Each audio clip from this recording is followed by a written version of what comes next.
Shalom saudaraku, apa kabar? Kiranya kasih setianya melimpah dalam hidup saudara, sehingga saudara dapat setia menerangi dan menggarami sekitar saudara. Hari ini kita akan merenungkan tema, mencari kambing hitam. Mari kita berdoa. Bapa Surgawi, firman-Mulah pelita bagi kaki kami dan terang bagi jalan kami. Terangilah kami dengan Roh Kudus, agar kami dapat melihat kebenaran, hidup dalam kebenaran, dan membagikan kebenaran itu. Dalam nama Yesus, kami berdoa. Amin. Yohanes 11 ayat 47-53. Lalu imam-imam kepala dan orang-orang Farisi memanggil mahkamah agama untuk berkumpul, dan mereka berkata, "Apakah yang harus kita perbuat? Sebab orang itu membuat banyak mujizat. Apabila kita biarkan dia, maka semua orang akan percaya kepadanya, dan orang-orang Roma akan datang dan merampas tempat suci kita serta bangsa kita." Tetapi seorang di antara mereka, yaitu Kayafas, imam besar pada tahun itu, berkata kepada mereka, "Kamu tidak tahu apa-apa, dan kamu tidak insaf bahwa lebih berguna bagimu jika satu orang mati untuk bangsa kita daripada seluruh bangsa kita ini binasa."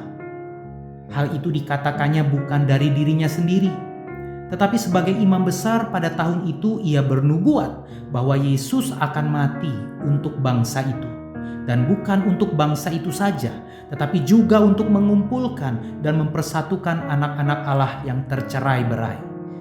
Mulai dari hari itu mereka sepakat untuk membunuh dia. Saudara tentu tahu istilah kambing hitam.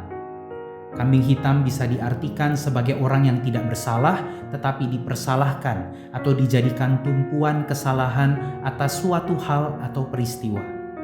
Ketika terjadi konflik di tengah masyarakat, biasanya ada seorang yang ditetapkan sebagai biang keladi atau penyebab, dan biasanya ia diusir atau dianiaya oleh kelompok masyarakat tersebut. Ketika orang ini dikambing hitamkan, harapannya tatanan sosial akan kembali harmonis. Sebagai contoh, sejarah mencatat bahwa orang-orang Kristen dijadikan kambing hitam Nero dengan tuduhan bahwa merekalah yang menyebabkan kebakaran besar di kota Roma pada tahun 64 Masehi. Padahal banyak orang meyakini bahwa Nero sendirilah yang membakar 75% kota Roma untuk membangun istana baru Domus Aurea. Segera Kaisar Romawi itu menganiaya dan membunuh orang-orang Kristen di kota Roma itu. Saudara, istilah kambing hitam ini berasal dari tradisi imamat pada hari raya pendamaian. Pada perayaan itu, imam besar akan mengambil seekor kambing hitam dan secara simbolis meletakkan dosa bangsanya di atas kepala kambing hitam itu. Lalu kambing itu dilepaskan ke padang gurun untuk membawa pergi beban dosa itu. Dalam pembacaan kita, orang-orang Yahudi terancam oleh kehadiran Yesus. Mereka bertanya, "Apakah yang harus kita perbuat? Sebab orang itu membuat banyak mujizat. Apabila kita biarkan dia, maka semua orang akan percaya kepadanya. Lalu orang-orang Roma akan datang. Mereka merampas tempat suci kita serta bangsa kita, dan kita menghadapi konflik sosial." Imam Agung Kayafas memberi solusi dengan pola kambing hitam. Ia mengatakan, "Lebih berguna bagimu jika satu orang mati untuk bangsa kita daripada seluruh bangsa ini binasa." Atau dengan kata lain, lebih baik Yesus yang dikambing hitamkan. Pola kambing hitam itu sebenarnya sudah ada sejak awal kejatuhan manusia. Ketika Adam dan Hawa jatuh dalam dosa, mereka tidak mau dipersalahkan. Adam melemparkan kesalahannya kepada Hawa, istrinya. Hawa juga tidak mau dipersalahkan. Ia mengkambing hitamkan ular yang menggodanya. Ular pun tidak bisa berkutik. Manusia mempunyai kecenderungan melemparkan kesalahan. Kita juga mempunyai pola itu, melemparkan kesalahan atau tanggung jawab. Kita cuci tangan dari masalah yang kita hadapi. Saudara, cuci tangan, melempar tanggung jawab dan mengkambing hitamkan orang lain adalah hal yang sangat manusiawi. Tetapi Tuhan Yesus tidak mengajarkan demikian. Ia mengajak para muridnya berani memikul tanggung jawab dari setiap masalah yang diperbuatnya. Bahkan Yesus memberi teladan dengan kematiannya di kayu salib demi mengambil alih semua masalah dosa kita. Di kayu salib itu, semua kutuk dosa kita ditanggungnya. Demikianlah Kristus menyelamatkan kita dalam ketidakberdayaan kita.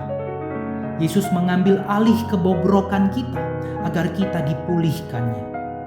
Meskipun Yesus tidak bersalah, namun di dalam tubuhnya Dia memikul dan menghapus dosa dunia.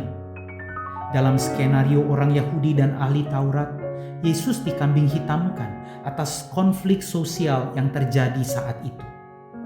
Namun dalam kacamata penebusan, Kristus mati sebagai kurban yang sempurna atas setiap kutuk dosa seluruh manusia, sehingga kita terbebas dari beban dosa dan kesalahan kita. Kini apapun yang Tuhan percayakan pada kita, kerjakanlah itu dengan sungguh-sungguh seperti untuk Tuhan. Ketika muncul persoalan, jangan saling menyalahkan, tetapi saling mendoakan. Yesus telah menjadi Azazel yang memikul segala dosa dan kesalahan kita.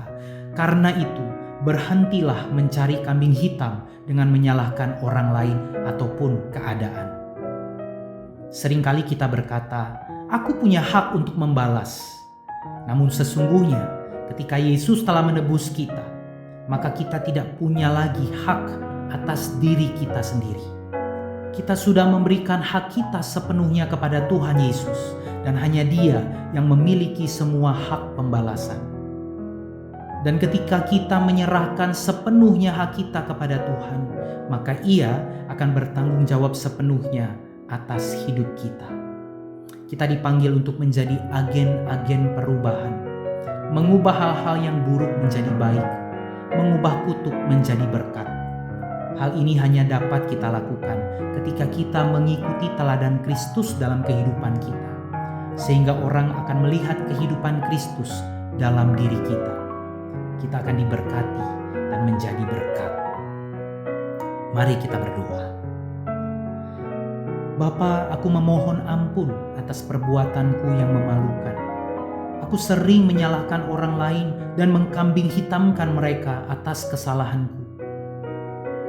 Aku tidak mau tergantung pada keadaan atau situasi untuk menjadi berkat bagi orang lain. Tuhan kiranya menolong aku. Dalam nama Yesus, aku berdoa. Amin.